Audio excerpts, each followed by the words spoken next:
Good evening, ladies and gentlemen. Tonight it is my pleasure to interview a human phenomena, the beloved Dr. Billy Graham, the world's best known and most popular evangelist.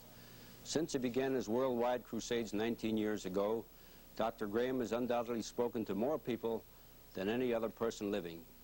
His live audiences, not counting the millions who hear him on radio, watch him on television, read about him in the press, has exceeded 50 million people. He has appeared in 60 different countries. The magic of his voice, the power of his language, and the force of his delivery, inspiring hundreds of thousands of people to come forward in answer to Dr. Graham's plea to become closer to God. He is not only a preacher, but an author, a newspaper columnist, and a magnetic personality on radio and television. His 46 years of age has overcome some serious illnesses and is now ready to conduct an intensive crusade at the Bear Stadium, which is being held every night from August 27th through September 5th. In our studios with Dr. Graham is a man who has been working feverishly behind the scenes to set the stage for this crusade, Mr. Jerry Von Frelick, chairman of the executive committee handling all arrangements. Mr. Von Frelick is nationally known as a shopping center and real estate developer. He came to Denver in 1952 with only $2 in his pocket, and since that time is responsible for the construction of 5 big shopping centers. Currently he is working on his biggest project of all, the development of Villa Italia, which will be the largest retail shopping center in the Rocky Mountain area. We shall talk with Dr. Billy Graham and Mr. Von Frelick right after this message.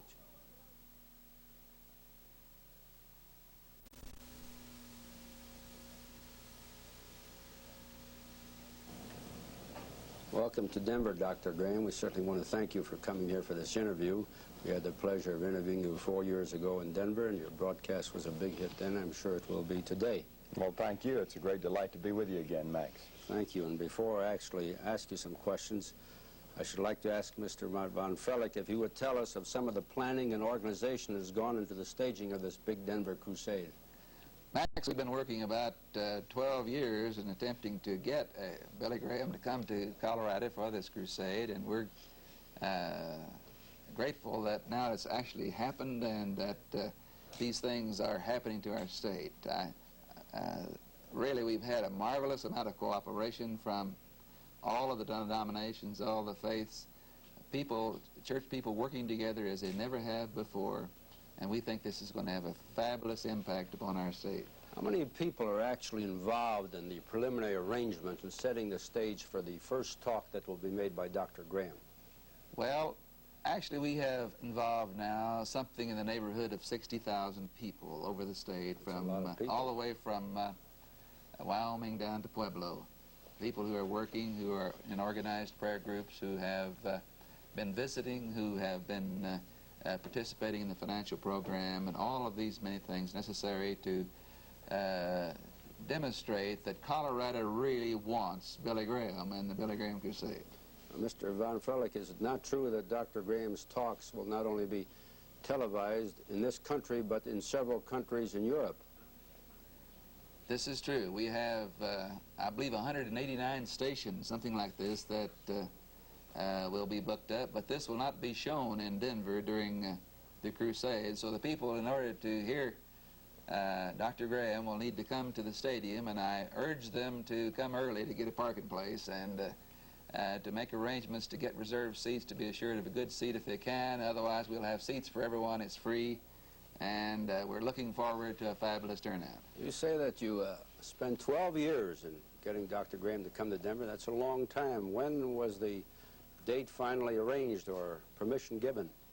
Well, it's about 5 years ago that we began to get some indication from the team that perhaps we had a spirit of cooperation here that would give us the assurance that we could have the successful crusade. And this was when more than 5,000 Christians of all faiths and all churches came together and extended the invitation to Dr. Graham to come. Dr. Graham, I read about the vigorous program of exercises you're undergoing, that you're doing a lot of running, that you feel in tip-top shape. You look like you're in tip-top shape. How do you feel? I feel just fine. I have a few physical problems from time to time, but I started on this program about 6 months ago. In the last week, I've had an intestinal infection, so I'm in a backslidden condition at the moment. as far as my exercise program is concerned, but I hope to get started again this weekend. Tell us about your exercise program. I read an article in Reader's Digest. I think your program was taken from advice given by Mr. Curitan. Yes, that right? Dr. Curitan at the University of Illinois, and he has just written a book, by the way, outlining his entire program, and he's been studying it for many years. And he can almost guarantee now that a man that follows this program will not have a coronary or a stroke. And he wouldn't say that. I'd say that from all the statistics I've seen and the research that the University of Illinois has done in this field. And he wants you to get up to about 5 miles a day. Now, I've been going about 1.5 miles a day. And when I started, I could only do a mile in about 18 minutes. Now I'm down to about 8.5 minutes. I haven't broken the 4-minute mile yet, and I probably never will, but it has done something for me, and some of the physical problems I had, it helped me overcome them. Of all the exercises that one can participate in, isn't the most valuable and the most beneficial running? Yes, Dr. Curitan advocates running. He's not too happy about golf. He says golf makes the average fellow tense. He said golf is too slow, and he wants you to run or play tennis or swim and take, of course, many other physical exercises with it. He wants you to learn to do push-ups and chins and all the rest of it. And I started, for example, with 1 chin I could do. Now I can, well, when I first started, I couldn't do any. Then I got to 1. And now I can do about 10. And so I'm gradually, I think, building up. Doctor, some of the ministry are strongly opposed to our participating in the war in Vietnam. How do you feel about it? I think that, of course, war is a terrible thing at any time. But it becomes necessary sometimes. I'm not a pacifist. I don't believe the Bible teaches pacifism. I think we have every right to defend ourselves, and the United States today is the most powerful nation in the world, and we're the only ones capable of helping people maintain their freedom, because the communist people say they're going to take over the whole world. This is a world revolution that they are engineering and they are fostering throughout the world. And of course they've been moving very rapidly in Asia, and they are on the verge or on the threshold of taking over all of Asia. And the United States, it began really under Mr. Truman, and then Mr. Eisenhower, and then Mr. Kennedy, and Mr. Johnson, have all decided that we must defend Southeast Asia. And I noticed that nearly all the Congress, 95% of the Congress is back of the President. Now, these people know the facts. And and the people who go out there begin to learn the facts. A lot of students have just come back from working all summer. Many of them were against our involvement in South Vietnam. They've come back. They've changed their minds. I think that we must defend these people. Otherwise, other nations with whom we have his will never believe our word again. And they will never be able to put confidence in the United States. And I think that the United States has a moral obligation to defend freedom in Southeast Asia. Did you not refuse to attach your name to that of other ministers who ran some ads in New York urging that America get out of Vietnam? I was not asked to sign it, and if I had been asked, I would not have signed it, no. What is your position on demonstrations in the struggle for civil rights? I think the demonstrations, many of the peaceful demonstrations, have aroused the conscience of the nation. But I think some of them have gotten out of hand and are getting more and more violent. And this, of course, is always the danger and the risk. We have a very great racial problem in the United States today. It's a long-range problem. The demonstrations have helped bring about new, strong, tough laws that were needed many years ago. And I think that in the South we're going to see a peaceful solution to this problem. By and large it'll be peaceful. In the North I think it's going to tend more to violence because there's a great love and understanding and friendship between the races in the South, whereas in the North there's not very much contact between the races. And this is very unfortunate. The people in many of the northern cities like New York or Cleveland or Chicago or Philadelphia are locked in ghettos. This is not true in the South. Many people are surprised when they come south to see the races living side by side. What were some of your impressions of your visit to the Watts area in Los Angeles? Well, it looked like a war had taken place. Debris was everywhere, burned cars were everywhere, overturned, burned out businesses. And one of the very interesting things to me out there was that it was business establishments quite largely that had been destroyed. There were only 3 residences destroyed, and there were nearly 400 business establishments destroyed. And also that these were adults. We got the impression, at least I had the impression before I went, that quite largely these were young people, just rowdy young people, school dropouts and so forth. But this was not true. Out of those arrested, only about 1 out of every 6 were young people. This was an adult situation. And of course there is some poverty in the Watts area. There is a great deal of unemployment. There are all the factors that go into this type of a situation, and a very hot night when it broke out. And then there came the looting. And the vast majority of the people in the Watts area did not participate in any of this. They were frightened. They were scared. They locked their doors. They stayed inside. And there are thousands of wonderful Christian people in that area who believe in God. We held a crusade there 3 years ago now. And the stadium, the Coliseum, is located in this particular area. And thousands of these people attended our crusade at that time. And I knew many of them. I had been entertained in 2 different homes in that area. And I have a member of my team, a Negro, who lives on the border of this troubled area in Los Angeles. And of course everybody was surprised that this could take place. And if it could take place in Los Angeles, it can take place in any city. You said a moment ago that you feel that there will be an increase in violence in the north. How many months or years do you think this trouble and this discord between races is going to stay before there's a leveling off, a calmness on the part of both sides?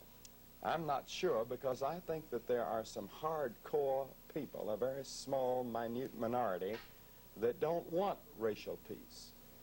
They want to keep it stirred up for their own sinister purposes. And they're going to keep arousing hate between races.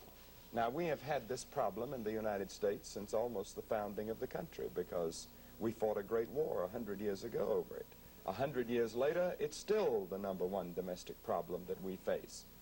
And I think we have to come to recognize that we must love our neighbor regardless of the color of his skin. And this love can only come from God. The Bible says God is love. And I believe that when a person comes to know Christ as his Lord and Savior, that Christ gives to him this ability to love his neighbor. And I've seen tremendous things happen in the lives of people who have committed themselves to him. And in other words, he can love through me. Dr. Graham will continue with this interview right after this message.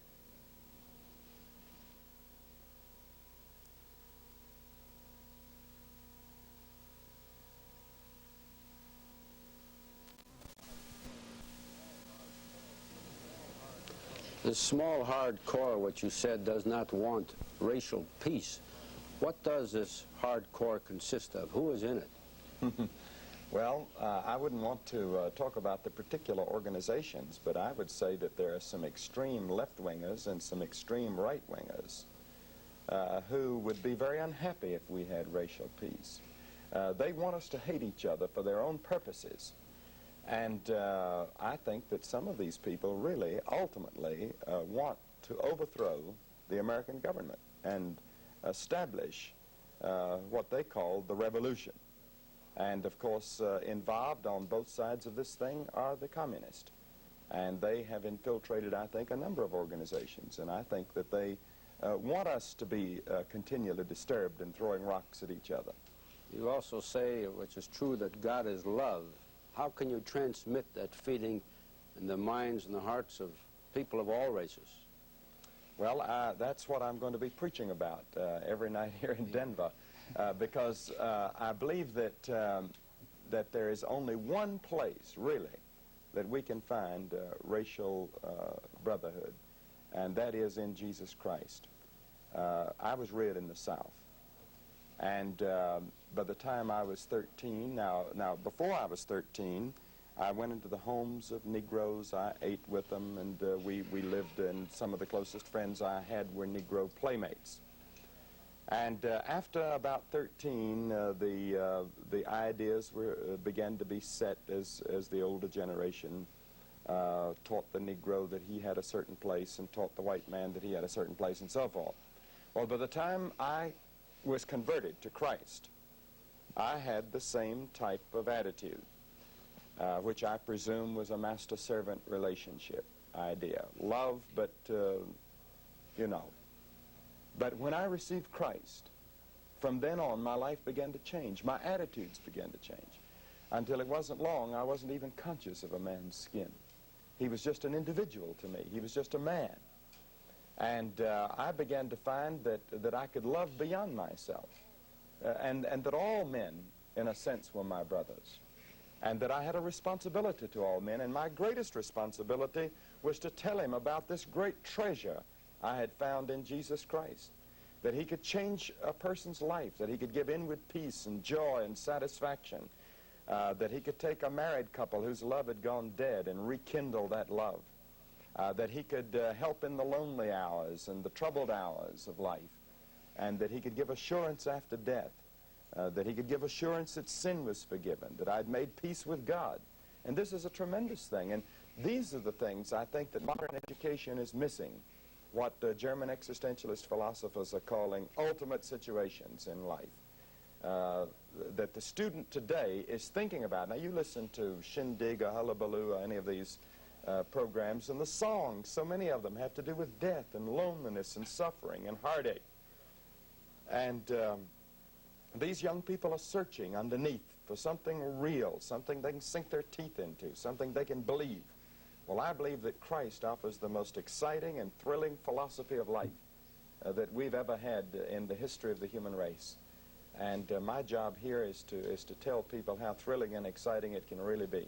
It has been said that a lot of young people are participating in the civil rights struggle as an outlet for their emotions, and a lot of these young people have sort of strayed away from the church or have not actually entered active participation in the church. Do you think that's true? I think some of this is true. I think that the church is going to have to catch up very quick if we're to catch this present generation. This present generation is far more serious than we think they are. Now, they have the exterior that we read about at Seaside, Oregon, or Fort Lauderdale, or Hampton Beach, New Hampshire, and some of these other places where they riot and tear the place apart. But down underneath, they're searching for something.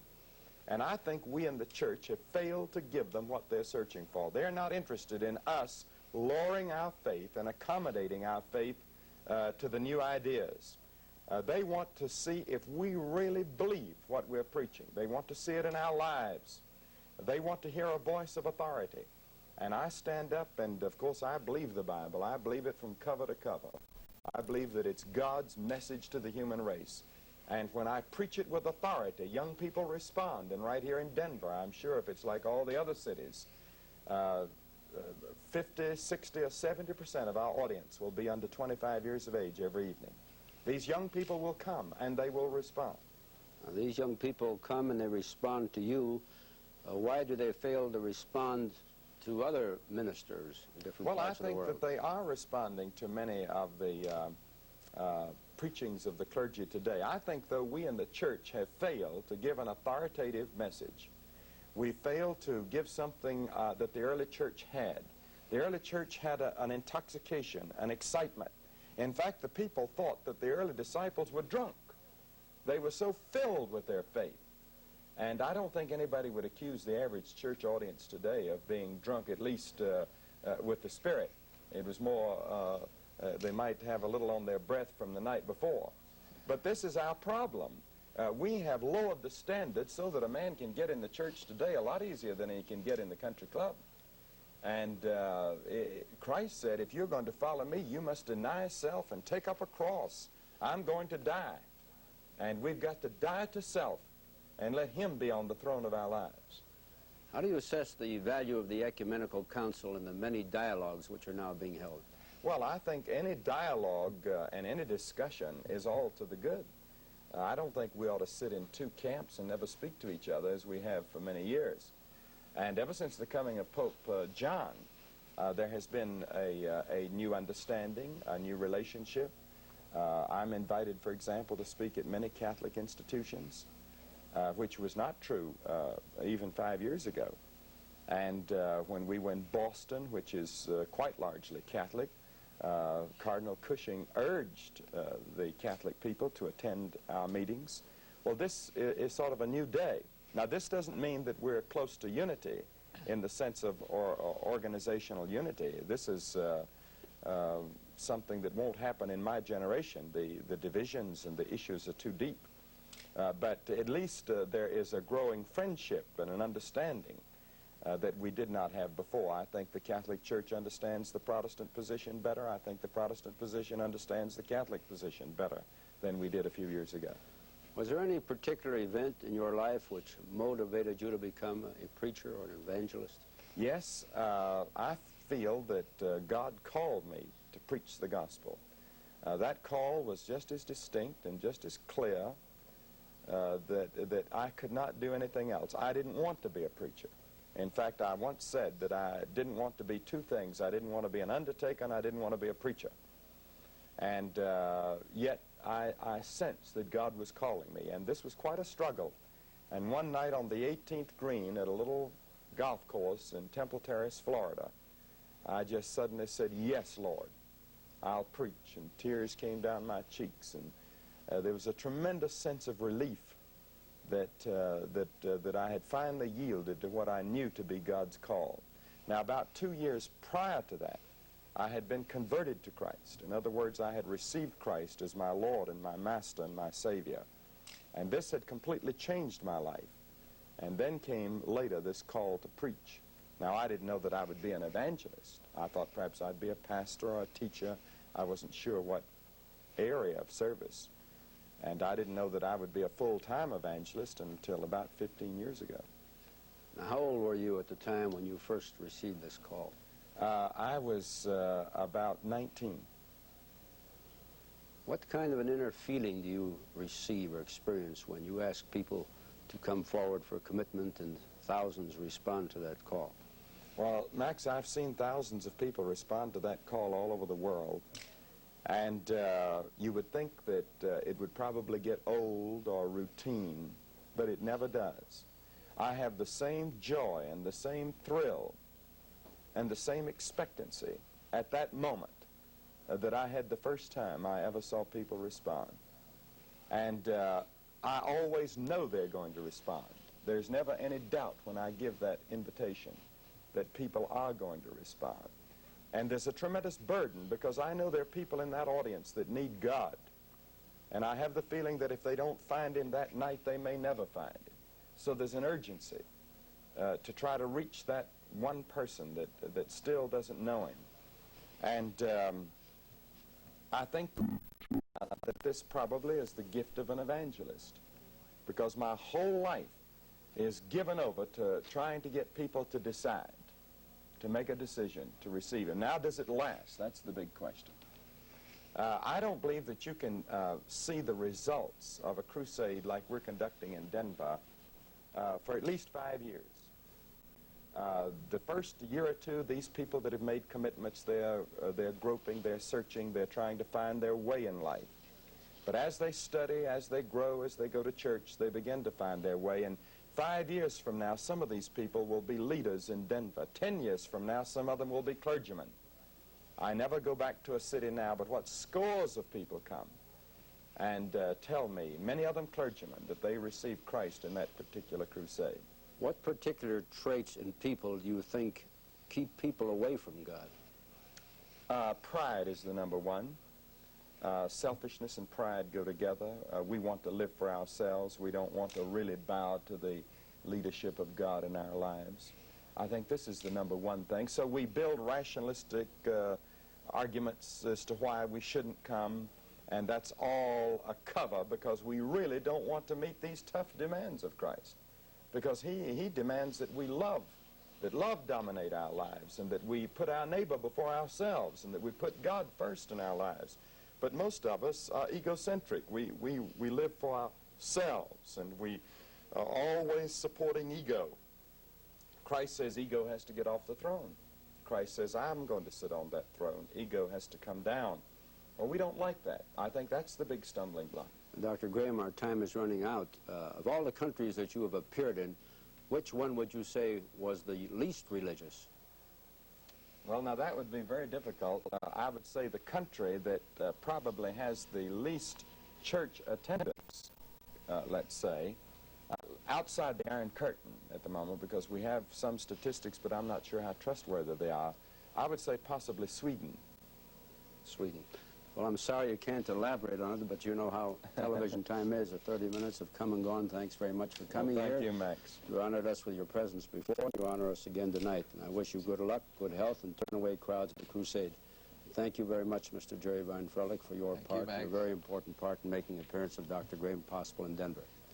I'll be right back after this message.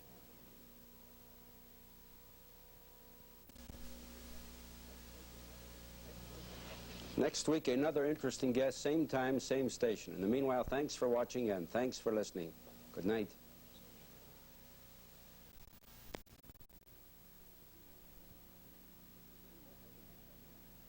For fishing.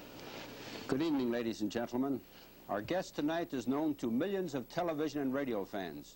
Mr. Art Linkletter has brought joy and fun on such outstanding network programs as People Are Funny, Linkletter and the Kids, and House Party, which is shown in Denver Mondays through Fridays over KLZ TV at 12:30 p.m. and heard on KLZ Radio on weekdays at 11:10 a.m. Art Linkletter has been honored many times and by many fine organizations. He received the Emmy Award for House Party, the Distinguished Service Award from the Crusade for Freedom, and was cited for meritorious service by the National Council on Child Safety, just to name a few. Art Linkletter is a member of the Board of Directors of the Royal Crown Cola Company, a partner in the productions of his own television shows, president of Oil Enterprises and Touchplate Corporation, and a director of numerous other large concerns. He and Mrs. Linkletter have 5 children, 5 grandchildren, and 5 foster children, war orphans which they adopted under the Foster Parents Plan for War Children. We shall talk with Art Linkletter right after this message.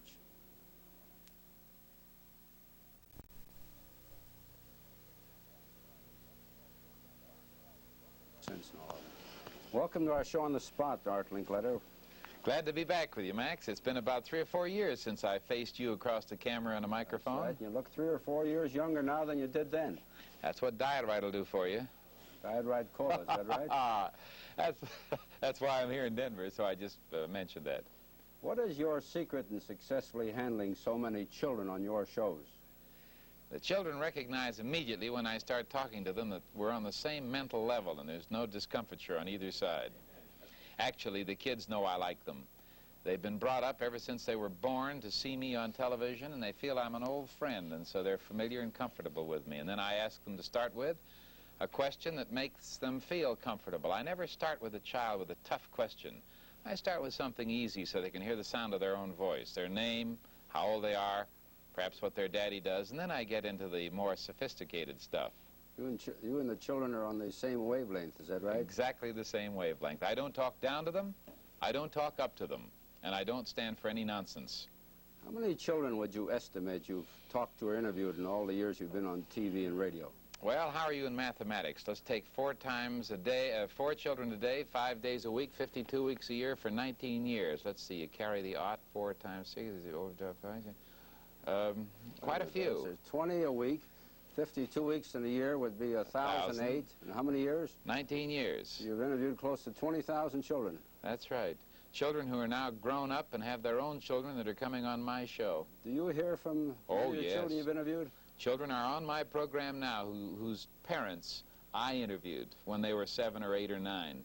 You're like the clergyman that's married the parents and the grandparents and the grandchildren. That's right. I love to see them grow up, but it's a little startling when a beautiful, gorgeous girl, about 22 or 3, walks up to me and says, "Hello, Mr. Linkletter," and I think, well, I still have the same old charm.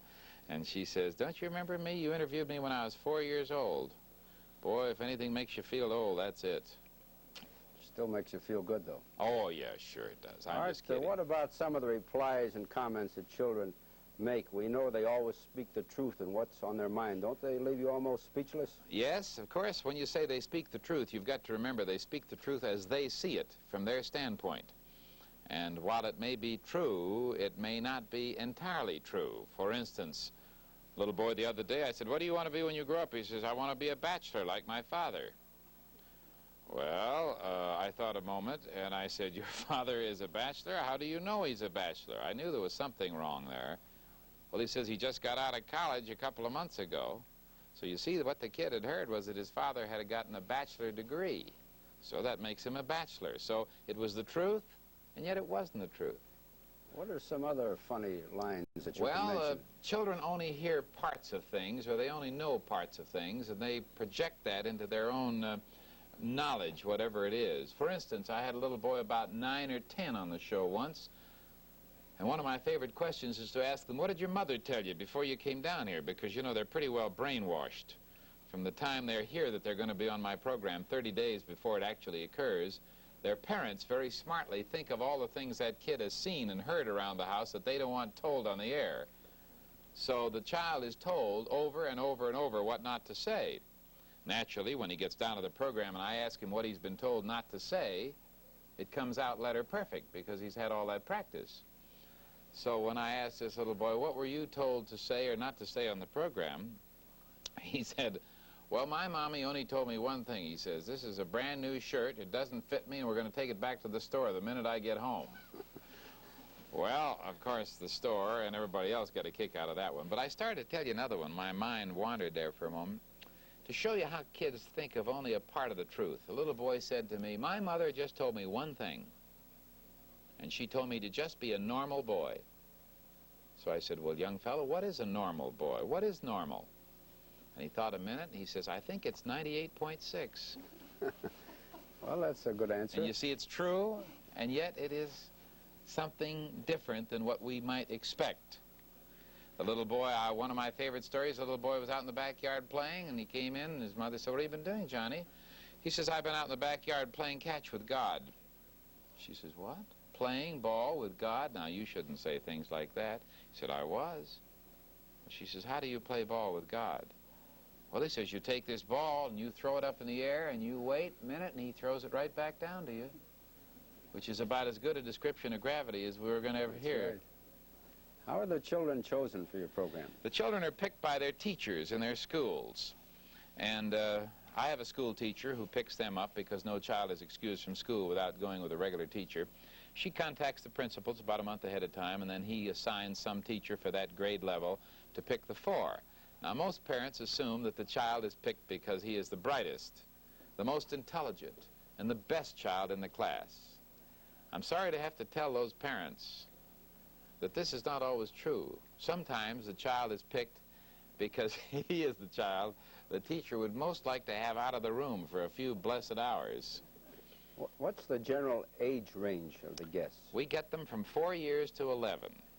We think after 11 they get into that horrible period of teenage, which is kind of smart-alecky, very insecure, very daring-do, and we like to keep them young. My favorite group is around 4 and 5. The little kind, well, I had a 3-year-old, a 3-and-a-half-year-old girl on the show the other day, and to remind you of what we forget as tiny children, but which is very important to them,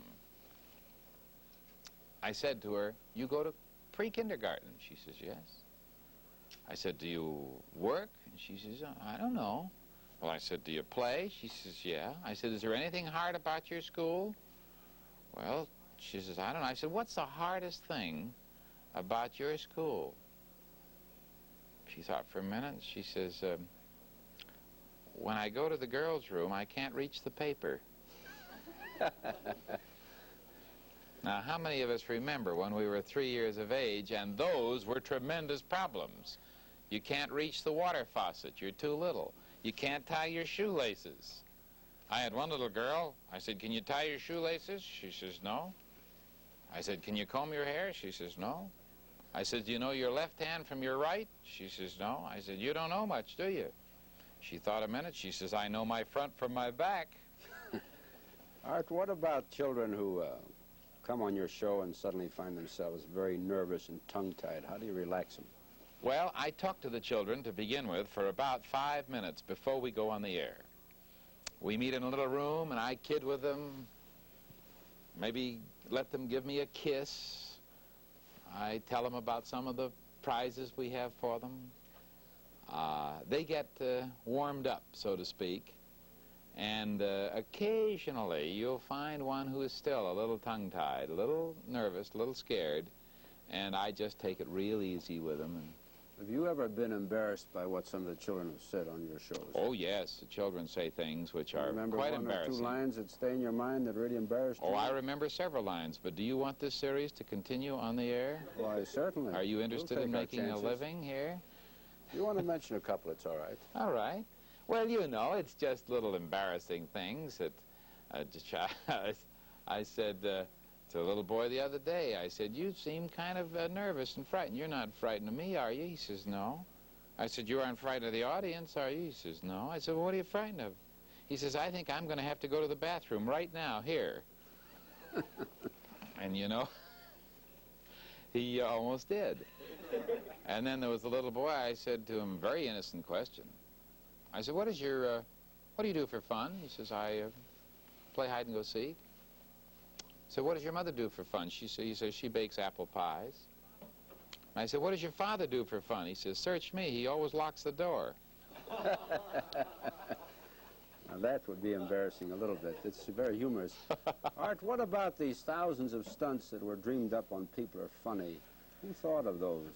Well, my partner, John Goodell, and myself, we contributed from a third to a half, and then we had a staff of writers, and we would sit around in a room, and there were less writers than there were idea men, and we would take a People Are Funny subject. I don't care what it is: firemen, policemen, bills, school, diet, automobile driving. Didn't it involve enormous start research talking. Behind the scenes? Research and preparation, but it mainly involved talking and thinking of ideas and kicking it around, and brainstorming is the word these days for it. Everybody comes up with an idea. Somebody says, how about stealing somebody's house? We say, well, how are you going to steal somebody's house? So they said, well, I don't know, we got to buy a house to begin with and then rent it to somebody who doesn't know they're renting it from us. And then we got to get them out of town, and while they're out of town on a contrived pretext, we got to steal the house. It's our own house, so we can steal it. When they come back, we got to catch their expression when we send them out to the house to check on something, and there's nothing but pipes and an empty lot. So now we have to work all this out. Where do we buy a house that can be moved? So we find where a freeway is going to go in Los Angeles. Maybe a year and a half from now, a freeway is going to go right through this section, so those houses are going to be condemned. But there are going to be people living in them for the next year. So we buy a house on a sale price that it's going to be on a condemned basis. Then we open a rental office. Then we find the right person who can stand it. Then we find where they work. Then we contrive to get them out of their job and get them away for the week. The whole thing may take 6 months before a stunt comes off and cost a lot of money. It's really remarkable how those stunts did come off. For 19 years. What was the most complicated stunt that you can recall? Well, that one was one of the most complicated, the moving of the house, because it involved such long-range planning, and things went wrong that we didn't expect. For instance, we got a couple because the fellow, we interviewed a lot of couples who wanted to rent houses, and we got a couple because the fellow worked for Douglas Aircraft, and we knew the Douglas Aircraft people. We knew we could get him off, and we could get him out of town on some pretext working with them. Well, after we got the house rented to them and got the stunt set up, the Douglas Personnel Department wouldn't go along, and for some strange reason they would never excuse him. So then we had to find out where she worked, which was the Broadway Hollywood department store. Then we had to work a different kind of a contest where she was the winning sales girl of the week. Then we had to send them over to San Francisco for a weekend trip as a present. But what we didn't know was that they had a pet dog, and they left the dog in the house, and they had a dog sitter. So at 5 o'clock in the morning the next day, when the house movers arrived to move the house, they didn't know there was a woman still sleeping in it with a dog. So when they started to move the house, she opened the window and started screaming for the police. Which is natural. And so on and so forth. Those are dog days, huh? And then, of course, we sent people around the world, and that involved all kinds of complications with stunts and things that went wrong. I'll never forget one old lady we had coming up on the stage to hit me in the face with a pie. It was for the community chest, and the one who bid the most money was going to get the chance to hit me in the face with a pie. This sweet little old lady paid $250, wrote the check out, took the pie, hit me in the face with it, and not only hit me in the face, but turned the pie she hit, which puts the meringue under the eyelid. She should have been a pitcher. Then I couldn't see the script for the next half hour, but anyway, we finished the show, and the following Wednesday we had a nice little memento of the program. The check came back. Check bounced, huh? Well, Art, we'll continue with this interview, which is so interesting, right after these messages.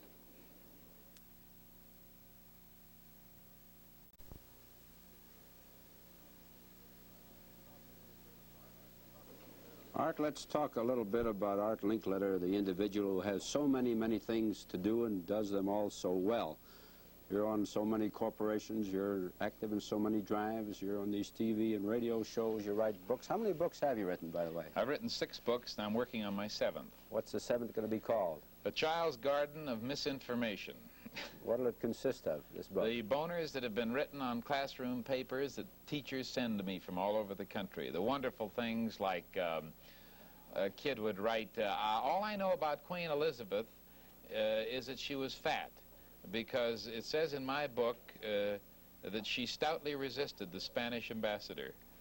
Or what is the direction of the Alps? Up. That would be a good seller, that book. So forth. Well, it's things that people enjoy, little jokes. What's the most successful book you've put out? Oh, by far. Kids say the darndest things. Sold 2.5 million copies. Was #1 on the national bestseller list of nonfiction for 2 years. Where do you find the time to do all these things? I package my time. I'm well organized. I write down ahead of time everything I'm going to do. Every day, I know where I'm going to go and why I'm going to be there. I don't do things as they come up and are urgent. I do things as they are important. Well, for example, what are you going to do today? Well, today I'm going to do 2 or 3 more interviews for newspapers and some radio. And then I'm going to make a telephone call to my office to check on 3 subdivisions that are working down in Southern California, and a little problem I'm having with a vegetable farm in Oceanside as to whether or not we're going to plant strawberries this coming fall because of the bracero problem with the elimination of the Mexican nationals from the California picking scene. Then I have a long-distance call to make to Hawaii for a personal appearance I'm going to do there on September 11th, opening the big new $11 million civic center there. At noon, at 12 o'clock, I meet with Mr. Johnson, who heads up my Linkletter Totten dance schools here in Denver that have to do with a recital tonight. And then at 12:30, I make a speech before a luncheon group. And then I have a small meeting with the board of directors of the Royal Crown Cola Company, talking with the Domenicos and others here on the problems of Diet Right and RC. And then we take the plane to Salt Lake City, and I have a cocktail party and 2 appearances there tonight. And then tomorrow morning we start at 6:30 at the bottling plant in Salt Lake City and do some television and radio appearances there. And then I meet with a new board that's going to build a theater there in Salt Lake City, of which I'm going to be one of the directors, called the Salt Lake City Music Hall. $1.5 million theater in the round. And I do a civic luncheon tomorrow noon. And then I meet my family flying in from L.A. at 3 o'clock, and we go to Jackson Hole, Wyoming for fishing for 10 days. Now, how's that for a mouthful? Boy, that's a mouthful, especially of activity, and you said it as though it were all written down. In my mind, it is. I know what I'm going to do probably almost every day and almost every hour of the day for the next 4 months. That's remarkable. Do you have a staff of personal secretaries? Do you do all this by yourself? I do this by myself. Nobody can tell you what is important and when you should do it except yourself. I think a consistently written record of what you're doing and why you're doing is the greatest tool for managing your time that a person has. What do you do to stay so trim and so fit physically? I play handball at the YMCA a couple of times a week. I eat half portions of dessert and drink Diet Right. That gives you the perfect figure. What about your son, Jack? Tell us about him. Well, Jack's had a wonderful career so far. He's had 4 or 5 national series of programs, On the Go, Here's Hollywood, hootenanny for the last 2 years. He does personal appearances with folk singers around the country. Just finished a big show in Chicago last Saturday night for 56,000 people at Soldiers Field. Has 2 or 3 businesses of his own, 3 children, and is an all-around wonderful guy, the kind of a son that you, well, like your own son. He brings a sparkle to my eye, and I know how proud you are of your boy. Thank you. You're right. What about this huge family you have, which you just touched upon, your children and your grandchildren and your foster children? How do you communicate with all of them? We're a very close-knit family. We have constant dinners together, parties together. We see a lot of each other. We celebrate together. For instance, I will be taking my son-in-law, John Zwire, who's an insurance man in Los Angeles, and my daughter, Dawn, and my 2 teenagers, 2 of my 2 teenagers, up to Jackson Hole with me. We pack in. I think the greatest way for a family to get together and stay together is to be together in their activities. We go packing into the mountains, the whole family, every year. All the kids out in the hills where you really tell who is a shirker and who is a participator. Do you ever find yourself in a situation where some of the children often stump you? Well, of course, anybody who's lived with teenagers knows that the old advice that Mark Twain gave is still good, and that is when a child becomes a teenager, he should be put in a barrel and fed through a bunghole. And when he's 17, the bunghole should be stopped up. Actually, I immediately ran down to the bookstore and got a copy of this new book, The Agony and the Ecstasy.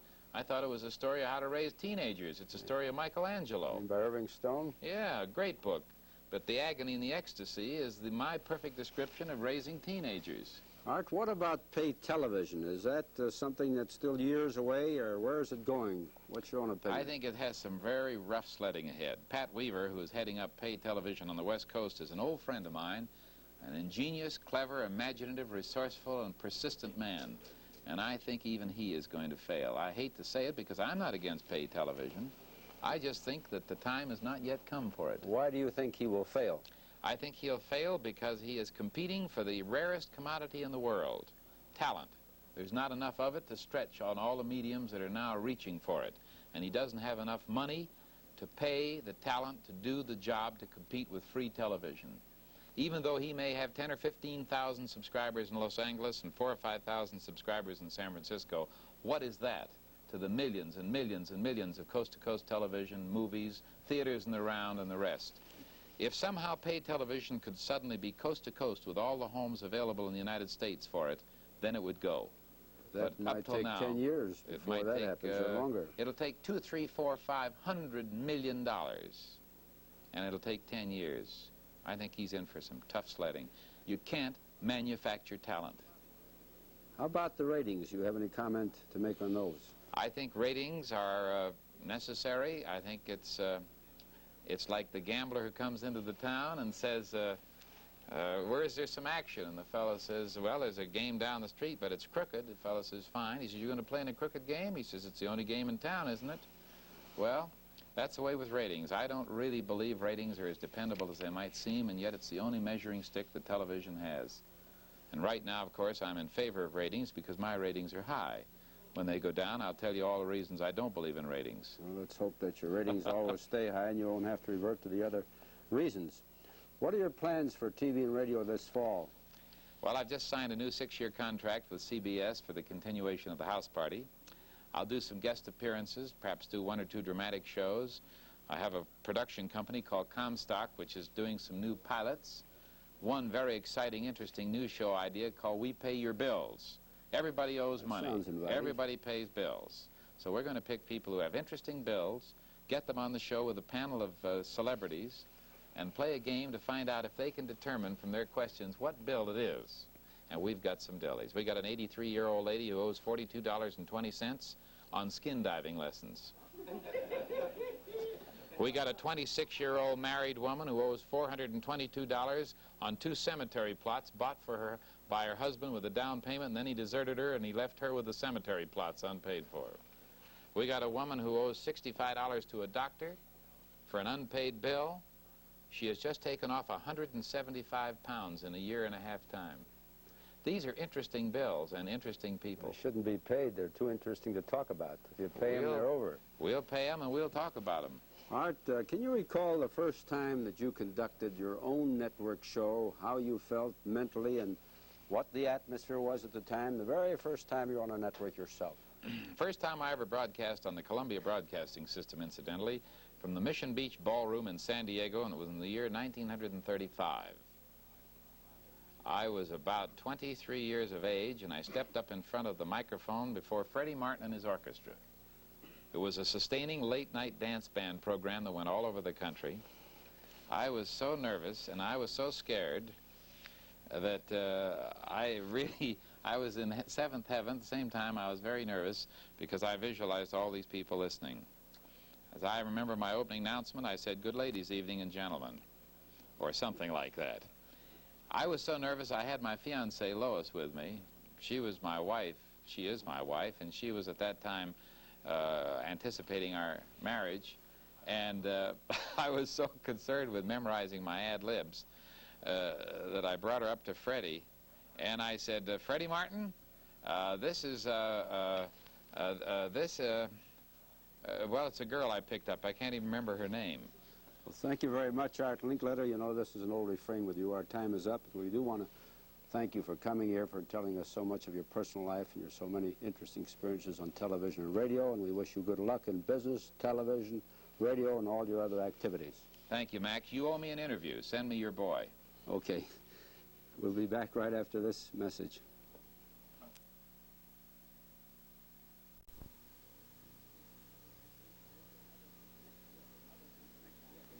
Next week, another interesting guest.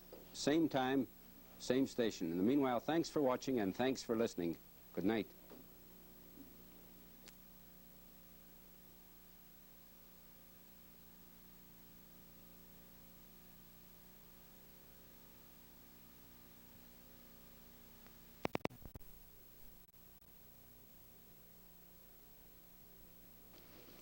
Good evening, ladies and gentlemen. We have in our studios Mr. George Wallace, the controversial governor of Alabama.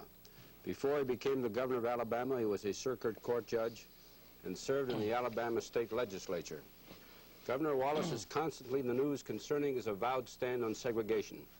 In 1963, he pledged to stand in the schoolhouse door to block integration of the Alabama State University, but he stepped aside after he was confronted by federal troops. Governor Wallace was born in 1919. He is married and the father of 4 children. We shall hear from the governor after this message.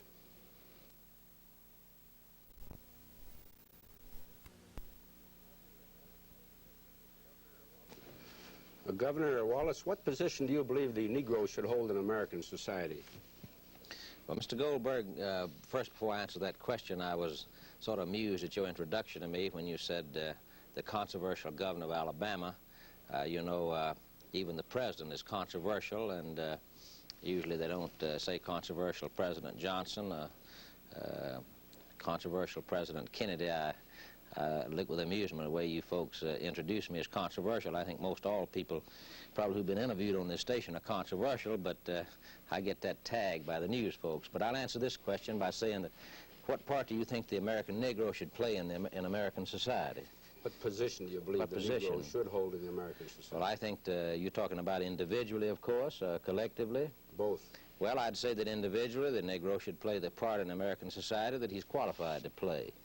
And, of course, I, like people in Alabama, contrary to what some people have tried to lead the public to believe, we in Alabama believe that and know that the American Negro is a citizen of Alabama and of this country the same as anyone else. And we feel that he should be given every right that any other citizen is given under the Constitution of the United States, and that he should have equal opportunities in the field of education and equal opportunities in any other field.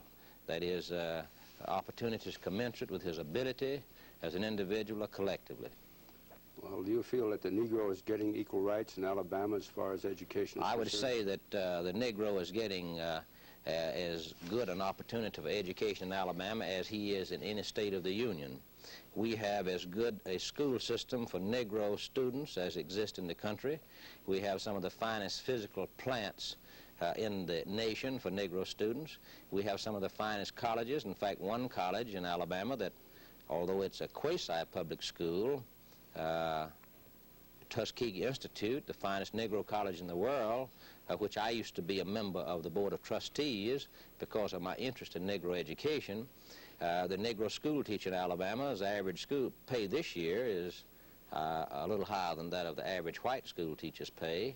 We have nearly a little over 9,000 Negro school teachers in Alabama, which shows that there are many professional opportunities for Negro.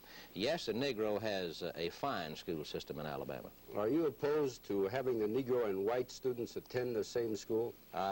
Let me, before I answer that question, say that when I was a member of the legislature, I sponsored the bill that built the largest Negro trade school in the South. And I made its dedicatory speech. In fact, I made the speech at the first graduation of this school. My administration in Montgomery is known for having provided the greatest increase in money for public education of any administration in Alabama's history. We are building at this moment 26 new educational institutions in Alabama. 8 of them are being built for Negro students, that is trade schools and junior colleges. We gave a 22% increase to all the colleges in Alabama this year in money. We gave the same amount to the Negro colleges that the white colleges got. Yes, I do oppose Negro and white students in Alabama attending the same educational institutions. That has been a tradition and a custom and a way of life of people in our part of the country, and we are just as convicted in our hearts that this is good for both races as you might be convicted that it is not. Well, why are you convinced it's good for both races to have separate schools? Well, because anywhere, any place in this country where you have had large numbers of Negro and white students in the same school system, you've had a lack of peace. Tranquility is broken down. Can you name one or two schools? Oh, yes. Indianapolis, Indiana, the high school there, the largest in Indiana, at the moment has to have special policemen there because of race violence at the school. Well, do you know what the city of Washington that had 25% Negro and 75% white when they integrated a few years ago now has 86% Negro and 14% white because all the high governmental officials fled to Virginia and Maryland with their children and they had to build extra bridges over the Potomac River to take care of the traffic. In Philadelphia, Pennsylvania this year they stopped all high school football games at night with spectators because of race violence, and they had to play the football games in the afternoon with no spectators. That's just a few examples. Is that the only reason you're opposed to it? For fear of violence in the school system? Of course, that's a good enough reason itself to oppose. Do you think that reason is a reason that should exist in this country now and from here on out? I think that the reasons that K.B. Clark found, the fellow who testified in 1954 before the Supreme Court fraudulently, and who since that time has admitted that he did not tell the truth, and Dr. Wayne Kelly, Dr. Alfred Kelly of Wayne University, in speaking to the American Historical Association, admitted that a fraud had been perpetrated upon the Supreme Court in 1954 because his test showed that he made of segregated institutions in Arkansas and integrated institutions in Springfield, Massachusetts, that actually that the personality of children in segregated institutions that is, they were damaged in those institutions where they were integrated, that emotional outbursts by children in integrated institutions when self-identifications were made. Just read that test. I think it's best for Negro and white to have separate school systems, especially in the areas where there are large numbers of both races. That's your final inclusive answer to that question? Well, of course, that's... well, how can the Negro have equal rights and opportunities while segregation exists? Well, and while you hold those views about the Negro going to a separate school and the white going to a separate school? Well, if the white goes to a separate school and can't go to the Negro school, and the Negro can't go to the white school, where is their discrimination?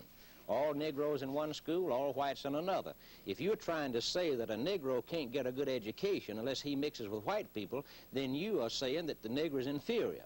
You said the white can't go to a Negro school? Well, that's right. In Alabama, the whites can't go to and Negro. And the Negro can't go to white school? That's correct. So where is there discrimination? What about the Supreme Court ruling which says there should be integration in schools and everything else? The Supreme Court of the United States said in that particular case that it damaged the personalities of children who did not mix with white children.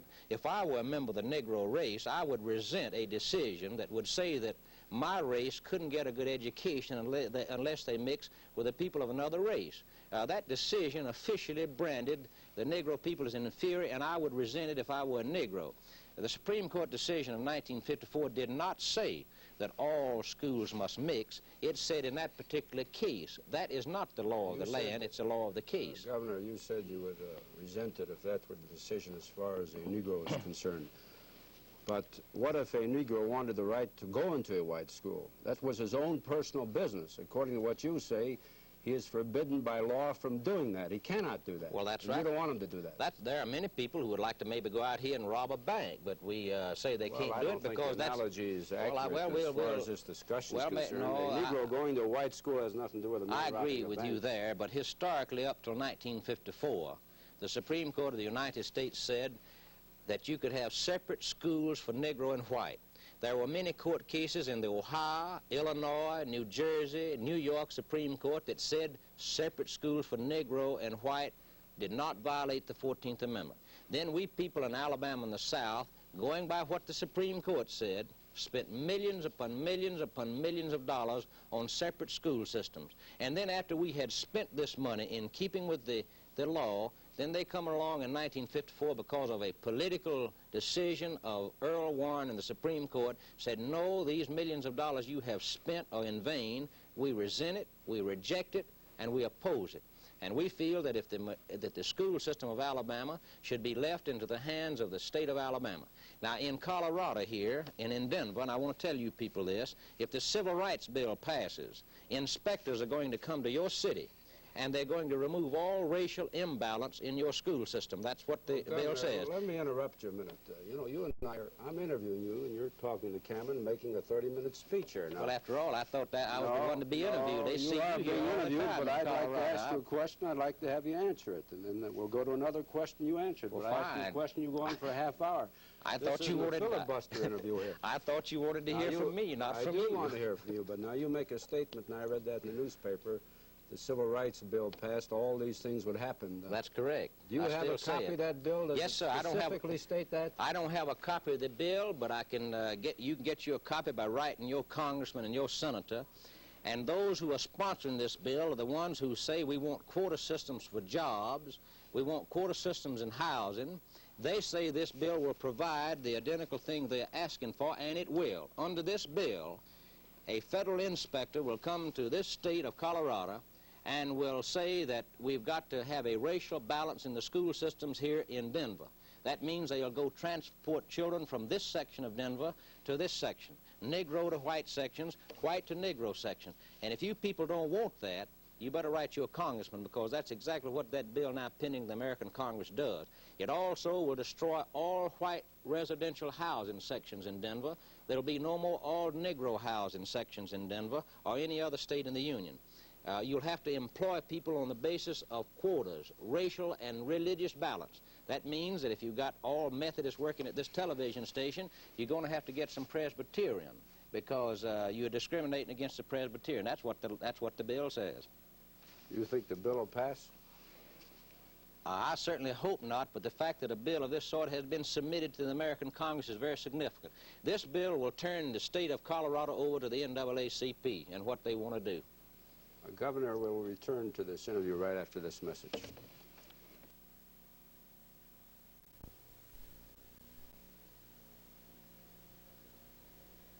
Well, you can be against it. We've been having a little discussion while the commercial's on. We're now talking with Governor Wallace. Governor, how do you feel about the admission of Harold Franklin to Auburn University? I resent his entrance, and I reject it. The federal courts of this country are now taking over the school systems and dormitories and golf links and telling people who they can sell houses to. This man is a 31-year-old professional agitator, a 31-year-old married agitator who is going to Auburn for no reason other than to show the people that the federal courts, with the use of federal bayonets if necessary, will put him where he's not wanted. Now, you made a statement, I reject him, Governor, you made a statement before I'd like to go back to, where you state your position opposing the integration of Negro and white students in school, in the same schools, because you're afraid of the violence that occurs in such schools, and you cited several examples. Now, Well, if there are, let me finish, please, and then you can answer and take all the time you want. Now, if thank you very much. there were integration in schools and no violence did occur, and it wasn't a lopsided integration, to use that thought, even though the phrase isn't exactly correct, would you still be opposed to integration between the Negro and the white? Well, of course, in the first place, I didn't say that I was against integration because violence would occur, and that was the only That's reason. the impression I got. Well, that was one reason that I'm against That's it, the is reason that you any emphasize. place that you have forced integration of the races, instead of intellectual intercourse and friendly feelings existing, you have created bitterness and discord. All you've got to do is look at any school system in America where there's a great percentage of Negro and white students going to the same school. That's the history of it all over the United States. I just believe that it's good for both races to have separate school systems. I think that it's in the interest of Negro and in the interest of white to have separate school systems. Well, then you don't advocate integration at all, not even 1%, is that No, correct? sir, I'm just against integration of Are the you races, integration of the socially races? and educationally. All right, let's forget education for a moment. Are you opposed to Negro and a white sitting down next to each other and having lunch at the same lunch counter? I am opposed to the government telling a private business that they must serve anyone. If a private business wants to serve Negro and white, that's their own business. If they want to serve Negro, that's their own business. If they want to serve white. But this matter of the government coming in and telling a private business, you feed who we say feed, or if you don't do it, we'll put you in jail. A private business ought to have the right to serve people only with blue eyes, or with brown eyes, or with dark skin. So the issue in this case is not where a man can sit and eat, but whether the government is going to take away the right of a man to use his private property as has historically been his right. And when you destroy the right of the use of private property, you're going to destroy human rights in this country. Now, you started explaining what you do favor in integration. Would you continue along that line and tell us what else you favor in integration? In integration, social and education, if you're talking about people working together, and I've worked around Negroes all my life, and of course social and educational integration I'm against. What about the voting procedure in Alabama? There is a poll tax. Oh yes, sir, there's a poll tax. What kind of literacy test do you give we have Negroes we have a simple literacy test that's not as extensive as the one given in New York, where hundreds and thousands of people cannot vote in New York because they can't read and write the English language. We have the same provision in Alabama. What is your test, you say? We have a literacy test that asks simple questions of prospective voters. Such questions as, do you belong to an organization that advocates the overthrow of the government by force or violence? Would you bear arms in defense of your country? Questions of that nature. Those are the questions. Those are the type Well, of questions. I interviewed Dr. Martin Luther King on this program. I've never been in the South. I'm only quoting what he told me. Well, quote The him. matter of literacy test came up, and he said to me that it is not unusual for Negroes to be asked, and they have been asked down through the years, questions along these lines. And if they were asked these questions, they could never qualify to vote. For example, he said a Negro was asked on occasion, how many bubbles are there in a bar of soap? Yes, you know, that's propaganda that's been put out by him. And the next time you interview him, you ask him where that question was asked, and who asked it, and who it was asked to. And I'll make you this statement here, that Dr. Martin King cannot bring a man here, any place in Alabama, that can tell you truthfully that he was asking a such silly question as that. Do you think that's been asked sir, anywhere in the South? No, sir. Well, I couldn't say what questions have been asked, but I'll say they haven't been asked in Alabama, because if they had been asked, we wouldn't have over 100,000 Negro people voting in our state as are this day.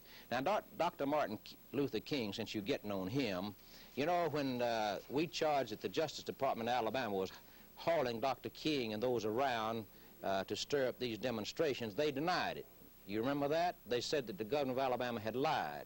Dr. King said he did not ride in a Justice Department car. Then when we called a grand jury investigation and subpoenaed these witnesses before the grand jury, the day that the grand jury was to meet, the federal government in Washington admitted that they had been misled about it, that one of their people had lied to them, a Negro that they fired, and they said the governor of Alabama was correct and the sheriff of Dallas County was correct, Then Dr. King comes out and says, well, I tried to get them to tell the truth all the time.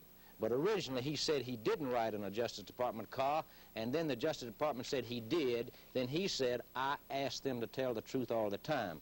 So with those statements, you can't always believe what Dr. Martin Luther King says, because he has a record of having misled and told an untruth to the American public in the press. Well, why would a man of his caliber, who's just been named Man of the Year by Time magazine, Well, who's been stabbed in the chest and attacked 3 times, been bombed, his home has been bombed 3 times, he's been in jail 14 times, why would you have occasion to doubt his word? Well, of course, now you said he was stabbed one time, but you ought to tell the people... He himself has been stabbed in the chest, I'm reading from Time magazine, physically attacked 3 more times, his home has been bombed 3 times. Did the Time magazine say who he was stabbed by?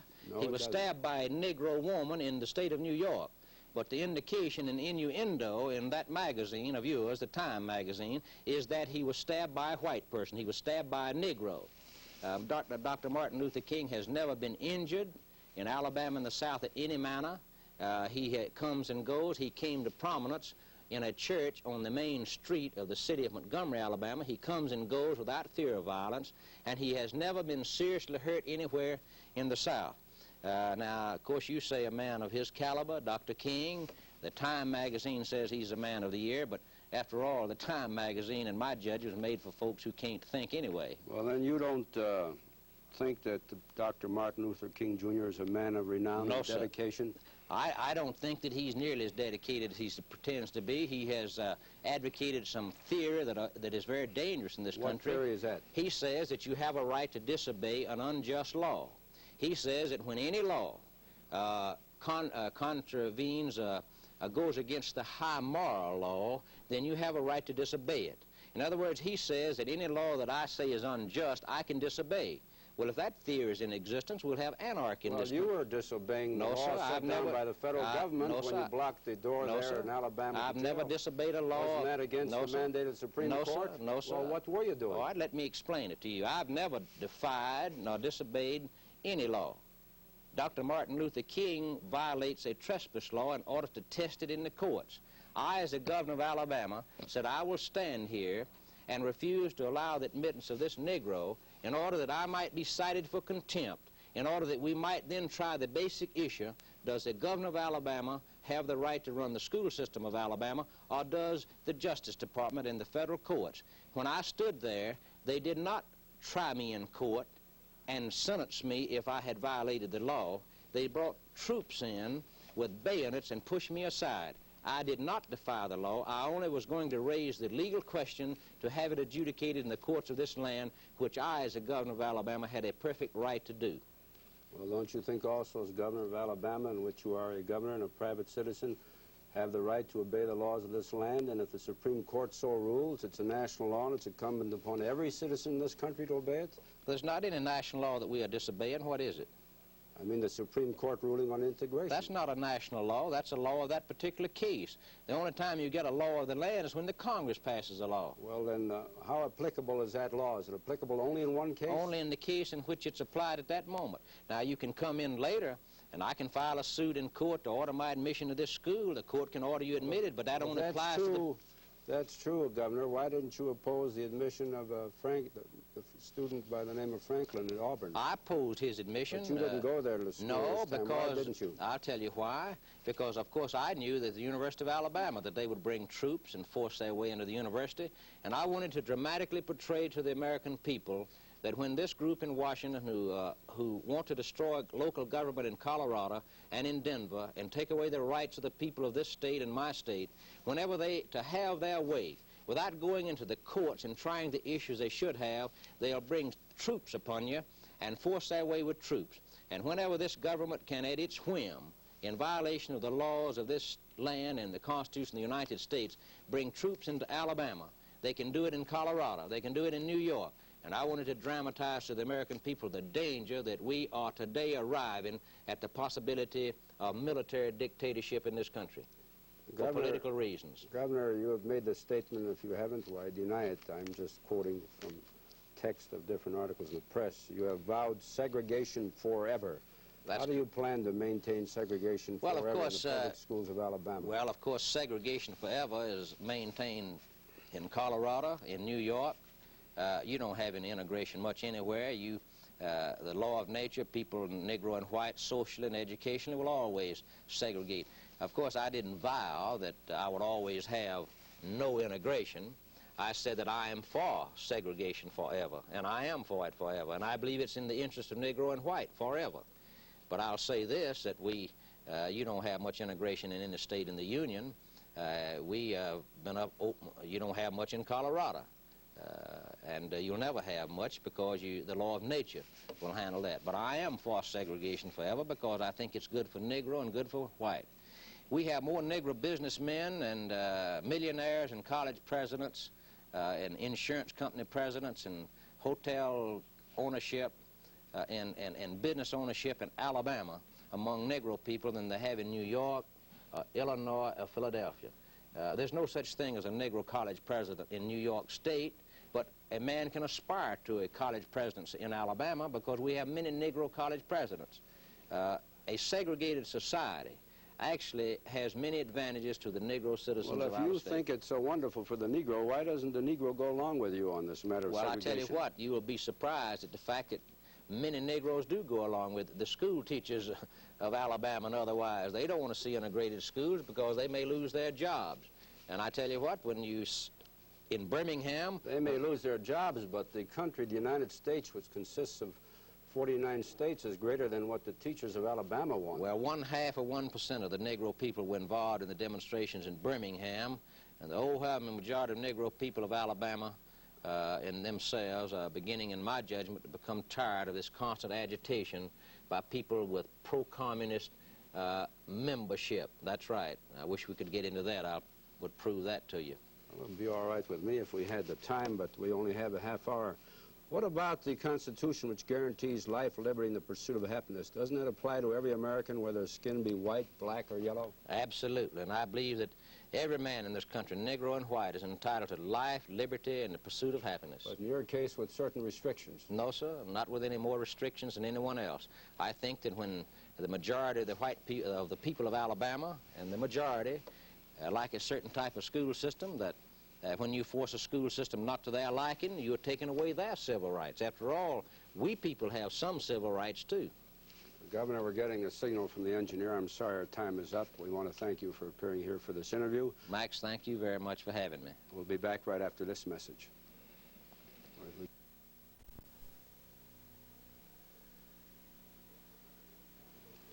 Next week, another interesting guest. Same time, same station. In the meanwhile, thanks for watching and thanks for listening. Good night.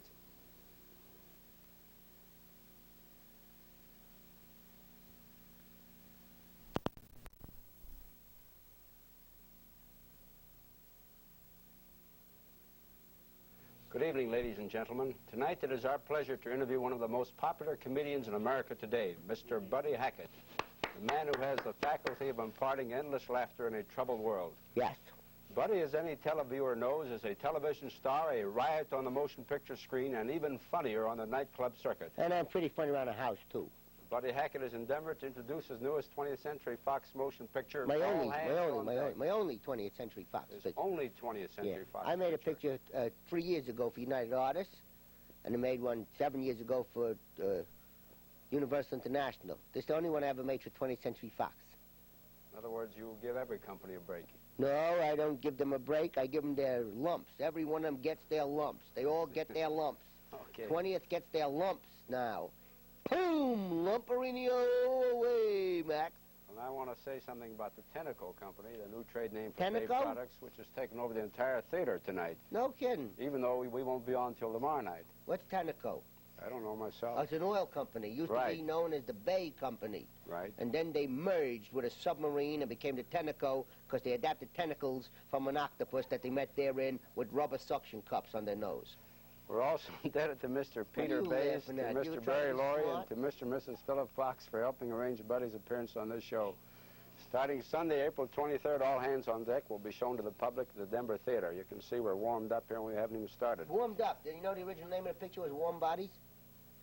That was the original name of the picture. That was a cold night. No, no. Don't do jokes, Max. You Oh, do it okay. there. All right. We'll talk with Buddy Hackett right after this message from our sponsor. We don't know who he is, and he may can't.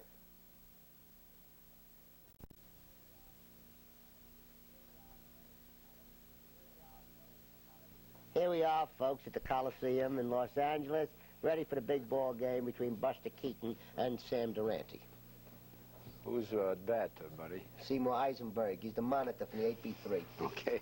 Buddy, how did you get started in show business? What Just a a serious question. Get out of there. I don't know how I got started. What a question. You don't know, It was a lot of years ago. I was a funny kid in the neighborhood, and I didn't want to work, and I liked to speak late. That's all. That's all. It's over. How old were you at the time? I was 7. 7. How old are you now? 7. 7. I don't count very high, Max. No, and you don't multiply very fast. No, yes, I do. I got 3 kids. I'm married 6 years. What do you want that? Oh, well, I retract that statement. Oh, I don't. I like them kids. Buddy, how did you meet your wife, Sherry? Sherry, my wife, Sherry Dubois. She was a dancer up in the Concord Hotel in the Catskill Mountains. She was a mambo teacher. And I see her, Sherry Dubois. When I heard the name Dubois, it was so exciting, it was so thrilling. And I met her mother, Esther Cohn, and that was it. We wind up happiness and dancing through our lives with niceness and all goody. Sherry Dubois. Yeah, that was her name when she was a mambo teacher. She used to give that little jazzerino, repeat-tee, ra-da-da. Buddy, were you doing the Broadway show Lunatics and Lovers and playing the part of a guy who wouldn't get married when you met your wife? That's right. How did you know that? You got it written on the paper there, that's why. You know, you got all the things written down, and I don't have nothing written to answer from. Yes, I will tell you, Max Colby. I was appearing in Lunatics and Lovers, a play by Sidney Kingsley, the Pulitzer Prize winner, who also wrote Dead End and Men in White. And he got the Pulitzer Prize. At that time, I met Shireen Dubois at the Concord Hotel. I knew her for 1.5 years and never dated her. However, at one time, she did go out with another guy, and I punched him in the mouth, and I married her. That answer your question, sir? Answer it. Okay. Not only answers it, takes care of the next 4 minutes. Buddy, are you all excited about your picture, All Hands on Deck, where you play the part of what, a shrieking eagle? Oh, boy, excited? No. You're not? No, I play Shrieking Eagle Garfield, a Chickasaw Indian. And I'm in this picture and I don't talk. You never say a word? Yeah, I'd say Indian. Guabs, Mayaha, Mako, Kaim. Strictly pantomime? Yeah, and I'm a guy that I could talk very good, you notice? I mean, I don't have the best command of the King's English, you know, but neither did he. But you're very audible and clear. Yes, I am. Speak loud and clear and don't bump into the furniture. That's what Mr. Lunt said about being a good actor. Not Alfred Lunt. No, Harvey Lunt. He's a tailor. Rivington Street, New York. Custom-made suits, huh? No, he don't make anything custom-made. He buys them and he sells them and jacks up the price. Yeah. Can you, buys them from Ripley. Can you give us an idea what the picture All Hands on Deck is about? Gee, I wish I knew. I really wish I knew.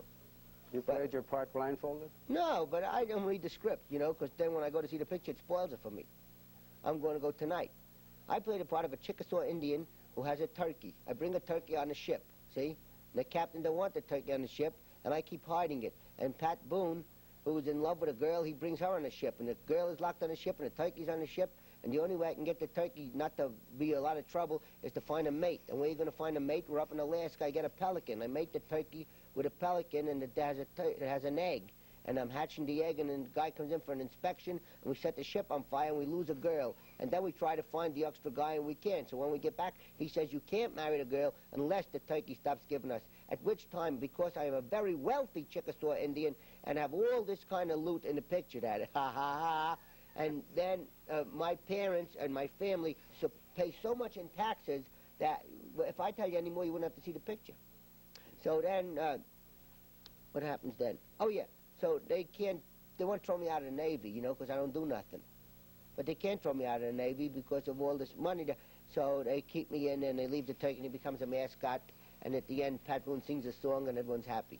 You think you could repeat all that just the way you said it? I have no idea what I said, and I never even listened to it. Buddy, tell us about your weight. I understand you're somewhat of an authority on diet and the body chemistry. I know 7 or 8 different diets that all work perfectly, and I take them all at once, and each one negates the other, and that's why I don't lose any weight. You don't lose any weight? Of course not. I lost 41 pounds. When did you lose 41 pounds? When in England. And when was that? English money all went. Gone. You didn't lose any sterling, did you? Just no, pounds? no sterling, no. Just a cufflink once. But I had one left, and I gave it to Wingy Manone. one-armed trumpet player. Why does he need you don't need two cufflinks, right? Shall I ask you another question? Go ahead, Max. I don't want to interrupt you while you're clicking on all 6. No, you go ahead, Max. You keep asking me questions, and I will give you answers that will somewhat confuse you in no way We've at all. never had a guest like you on before. Hello there. Getting back to the weight, if we may be serious for All a right, moment. go ahead. Did you lose 41 pounds? Yes, I did. How long did it take you to lose 41? An hour. An hour? Yes. It was Did an you go on a amputation. broken scale? No. I had it all removed by surgery. I see. That's right. And Guy then, said to me, give me your money or I'll get with a knife. He was going to mug me. And I said, I won't give you the money, and I lost 41 pounds. No, I lost it. I really did. I went on a diet. It took about a year, about 14 months. Lose 41 pounds. do you have 2 sets of suits in your wardrobe? No, I don't have. I have only one suit. I wear it all the time. I got a cleaner that dries clothes immediately, dry cleans clothes. Got a big vat of benzene. You just jump in, you swim around, you come out, and you can't get them pressed unless you can find a big wide, and you lay down there. Shh, you'll be ready in an hour, Harvey. That's the way it goes. You don't have any advice? You got to go around with the benzene. Yeah, you go around with the benzene. I say one thing. If you go to this cleaner where you jump and swim, would you put the camera on me, please? When you go, that's very good. When you go into the cleaner and you jump in this benzene and swim around, don't smoke. That's my advice. You know, I'm trying to absorb all these gems. What's the difference, Max? You know that no one's going to ever see this show. It's a lie. They're going to take the tape and wrap it around a pipe. That's all they'll be done with it. See, we're doing this show last night for tonight, folks. Last night, I'm at the Tenneco Company. They're having a big raffle that they're going to raffle off an oil well, which they already invested in. It came in dry. And then I'm doing this big show for the All Hands on Deck, premiering at the, what's the name of the theater? The Denver. Denver Post? The same thing. The Denver Theater. Denver Theater. Denver Post is a newspaper. Newspaper. I met a guy this afternoon, had an interview with him. Beautiful, beautiful man. Enjoy. Buddy, what about the Chinese waiter story? Yeah, that that's a famous good one. routine. And, How did that originate? It just started by itself, spontaneous combustion. And then we put it out and it was a record. Sold 2 million records in less than an hour. It was magnificent the way it was done. And I say that all the records that were sold of the Chinese waiter, if they were laid end to end, cars would run over them and break them and they'd be no good no more. What are you trying not to laugh at? I'm trying to be your straight man. No, I'm having a hard time. Well, you got to be a straight man because you're not going to be a comedian, Max. But going back to the Chinese waiter Oh, story, you go ahead, back to it. you haven't even given me a clue as to how you originated. I don't know how it originated. If I knew how I started, I would make another one. That was a good number for me. What other numbers do you do besides that? Look at this. I do about 8 different numbers. I do my folding chair routine. And then I do the, I've got a sandwich. Then the sandwich got me routine. Any mustard in the sandwich? No mustard in the sandwich. It's all done with eggs, and it's made differently. You supplement the characters by using sawdust. Done very easily. It's known as ersatz. And then when you eat Put it, your you're hand in screaming between evil. a piece of bread. Ha! Ha! And you holler yourself off. Buddy, how do you analyze which routines you want to adapt in your particular act? I have no idea. I'm so anxious to hear them all, I run out and yell. And when I hear what's coming out, then I laugh. Ha, ha, ha, ha. Do you have any writers that help you, buddy? I have any writers. I have writers that hurt me. There's nothing that... I never had a writer. I write everything myself, except this picture. That's it. I don't... Do you really? Yes, sir. Everything that I You do have in a no monologue. writers? No, I said again, I have no writers. Never had any writers.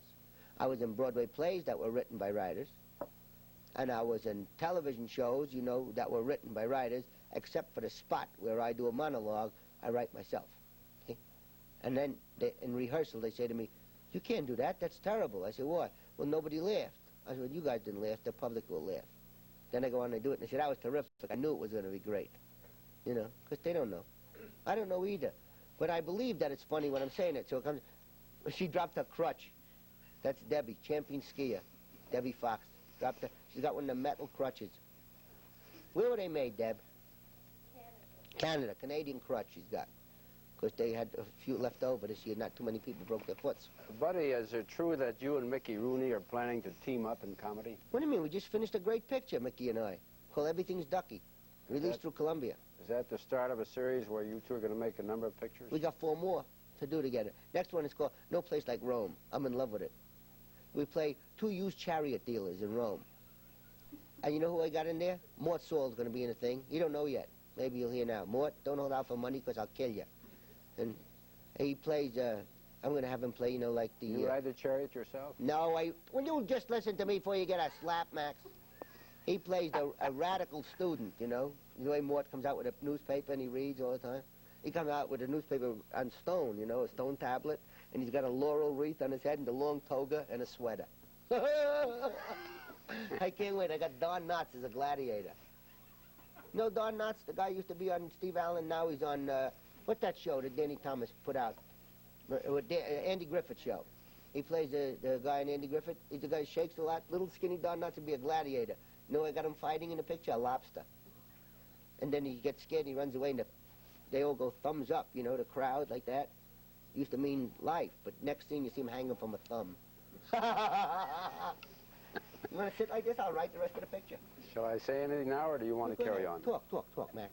I can talk now. Yeah, I like to hear it. I love your interruptions. All right, let's talk about the Jack Parr show. You've been on it a number of times. I've been on Jack Parr 41 times. You said that so fast. Is that accurate? Or No, is that that's wrong. Net 15. Net 15. Network 11. 26 practices. Network Yeah. 11. You're going to keep reducing now? No, I'm just Down like to the way 11 I now. am now. What about Jack Parr? Is he going off the air? What about him? That's right. I'd like to know. Would you tell me something, Max? What is Jack Parr really like? Come on now, speak up. You guys all know. You have insight. One guy knows about the other here. You people in television land. Tell us outsiders. Come on, you son of a gun, talk. Well, what is he really like? You've What is been he on there really 41 times, 11 Jack Parr? times network. That's right. He's a lovable youth. You know what? But there's only one thing I don't like about him. He always What? likes to lead Lead what? when we dance. You don't like to have him lead. No. Because we always like to go out dancing. You know, Miriam, his wife, and Jack, and my wife, Sherry. My wife's And name I. is Miriam, too. Miriam, too? What is Yes. she, Chinese? No, but if she were Miriam 3, she'd be. But it's just No, Miriam T.I.U., 2. like T-O-O. No kidding. Is that Anyway, buddy, we've got to interrupt now for a message from our sponsor. right? We had a sponsor.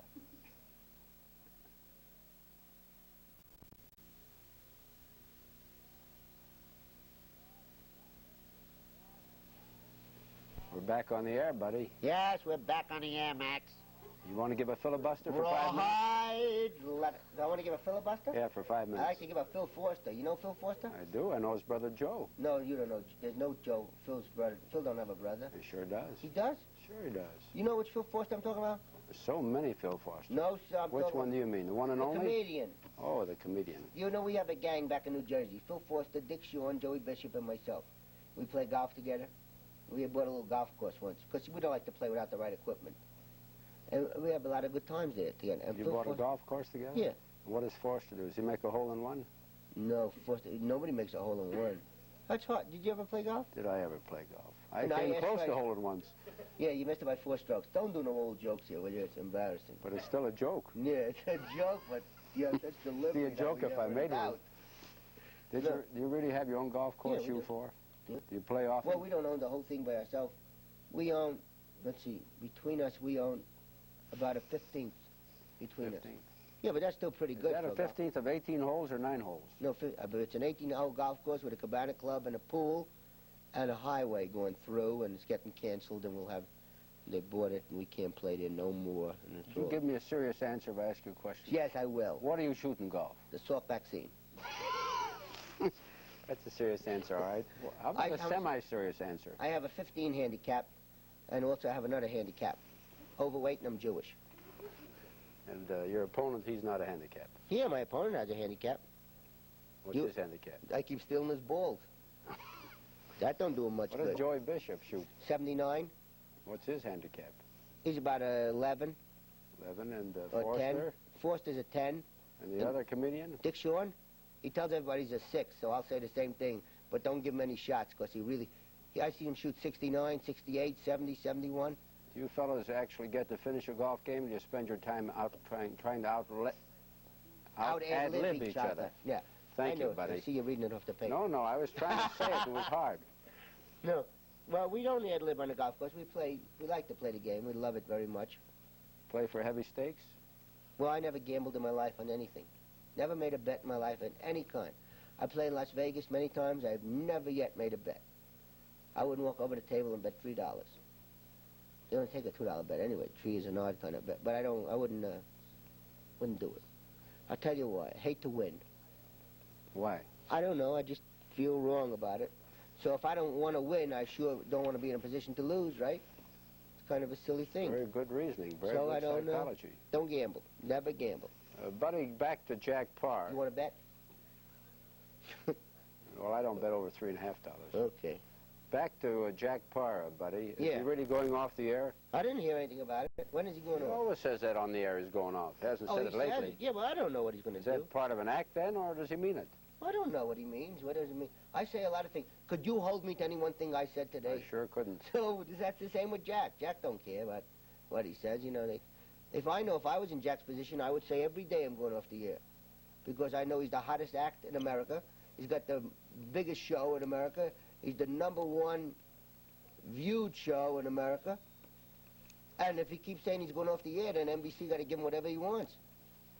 Right? If he says, I'm staying on, I'm so happy, then they could say, well, we have to cut because a new budget came in, we had to splice the tape, and we can't pay you what we're paying you, you know?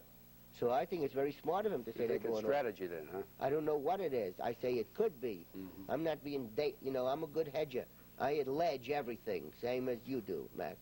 That's a very good word with reporters. It is alleged. And Yeah, it was alleged. And in trial cases, It may be Perry alleged. Mason says, this is the alleged program, Right. and things like that. Why does Joey call you Dr. Hackett? Because I have a great student of medicine, and oft times when in a neighborhood they can't get a physician quickly, then I will take over and administer. Do you know in one instance when a fellow couldn't catch his breath, I cut a hole into his neck, inserted a tube from a fountain pen, a bladder of a fountain pen, into the neck, and this was the strangest way they've ever seen measles treated in the entire world. And the doctor said, what did you accomplish? And I said, I ruined the neck and a fountain pen. Have you ever treated a Joey Bishop for any kind of an Certainly ailment? have. What kind? Well, I taped up his knee, and this way he was able to fit it into his tight pants. Well, are you really a bug on medicine, buddy? No, All I'm- kidding aside. I'm a medical student on bugs, is what I am. Yeah, Are you? I am. Yeah, I know a great deal about medicine. Tell us a few things about medicine. What do you want to know particularly? Would you want to know something Why about is the anatomy? normal temperature always 98.6? Because it's a good number. It's a lucky number. No, the normal temperature is, why is it kept stacked at 98.6? Right. Or why is it arbitrarily 98.6? Why is it arbitrarily 98.6? Well, because we're figuring on a centigrade thermometer, and the centigrade thermometer starting at 0.95, which is the square root of a tangent to the circle. At no time does pi ever leave the eye, which is a star with mercuric oxide, 5% pointed in, neosynephrine in the nose. Of the H2O. I'll be water, he says. I don't know why it's just Can a I good ask you another constant. medical question, buddy? Yes, go ahead. I hope I can help you as much with the next one. If you, as I if in you the have a past. headache, do you usually take an aspirin? No, if I have a headache, I'll tell you what I do. First of all, I close my eyes, see? And I say to myself, I am going to relax. I will imagine my eyeballs are going along the side of my head to the back of my neck, reaching a point focally behind my closed lids. Then peering at my closed lids, I can see them from a distance and feel them relax and go softly, watching my own eyelids from a distance, feeling all pressure draw back from my... Oh, how do you do, Doctor? I came into the office about an hour ago, and I'd like to speak to you about... I have a You wanna terrible lie down on the hangnail couch? in my nose. It looks Which like came it. there from a friend. Do you know what I think is the most dreaded of all diseases, and the one we must unite to fight against? What's that? Catching your finger in a car door. That hurts. That hurts. I did that Oh, once. That yes, hurts it a does. great And your deal. nail turns blue, and the guy don't like to blue his nail because it goes through the Kleenex. Do you know what By I'm that talking time, about? he sees colors. Yeah. I really should, you know... You think that I'm too handsome for comedy? No, but I'd say you're very witty, buddy. I'm One of the having such a good wittiest time. men I've ever You know, talked I'm to. having such a good time talking to You're you. so quick on the trigger, I'm having a hard time keeping up with you. I'm having a good time And understanding. you're it. ad-libbing like lightning. I don't know what I'm saying. You ought to run for office. Why? Why? Most people walk. You ought to run. You I don't know, how that you was broke good up enough. The camera here. The guys are laughing so hard that they're dozing off. Let me ask you another question, buddy. You told me that Kennedy sat in this chair before. That's right. You know Jack that- Kennedy, the president, you know sat in that the I same wish- chair. I wish that I had voted for him now.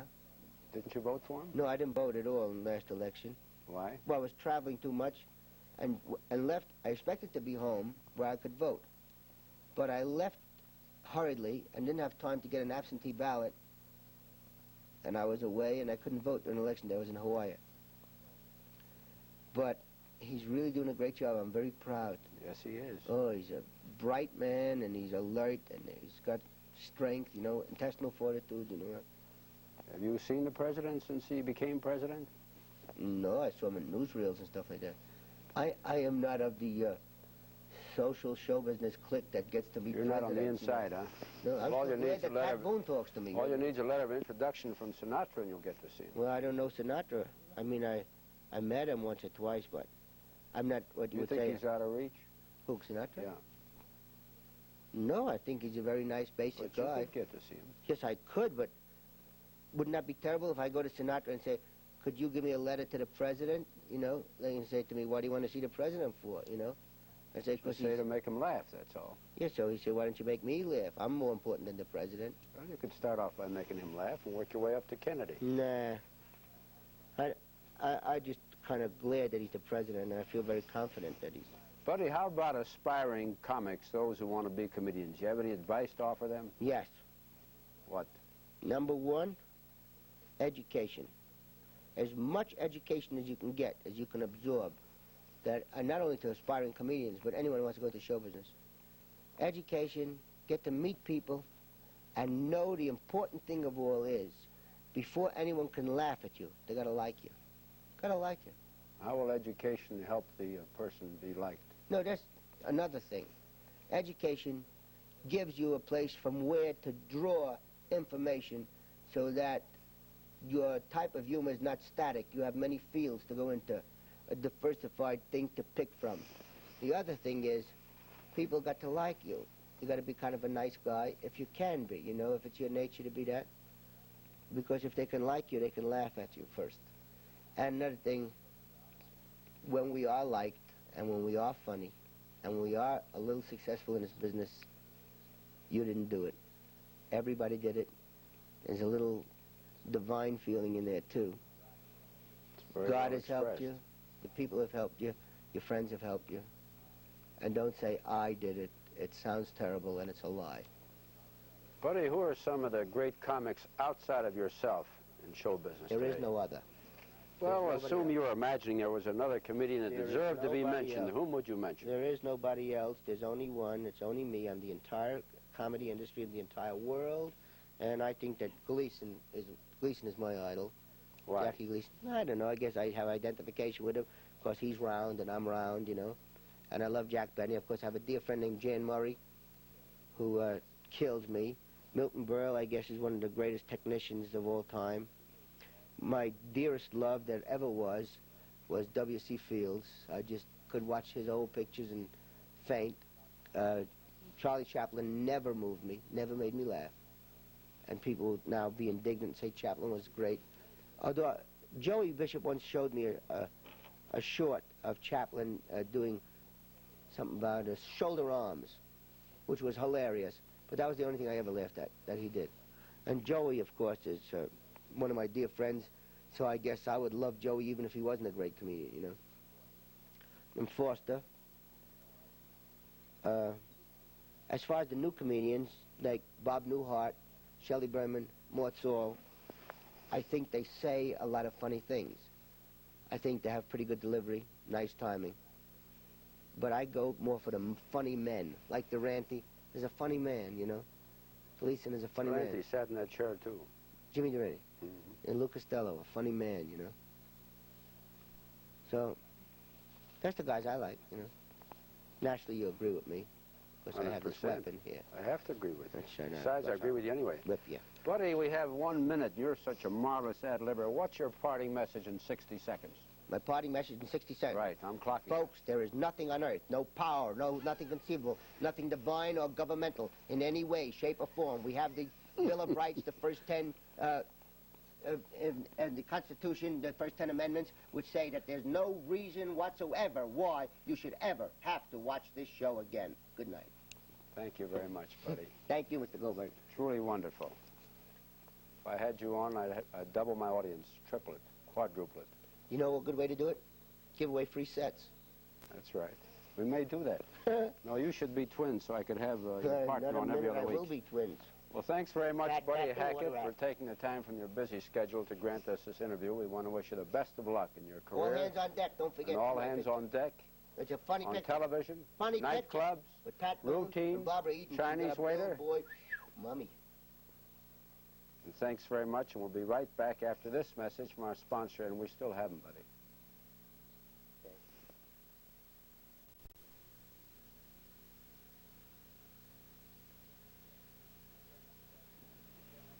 We'll see you again next Saturday night at 10:30 and also next Sunday night at 10:30. Both shows over this station, KLZ TV, Channel 7. In the If you meanwhile, like the show, write in and we'll play it again. right. In the meanwhile, thanks for watching and thanks for listening. Good night. I love Thank you all, you, Buddy. Denvers.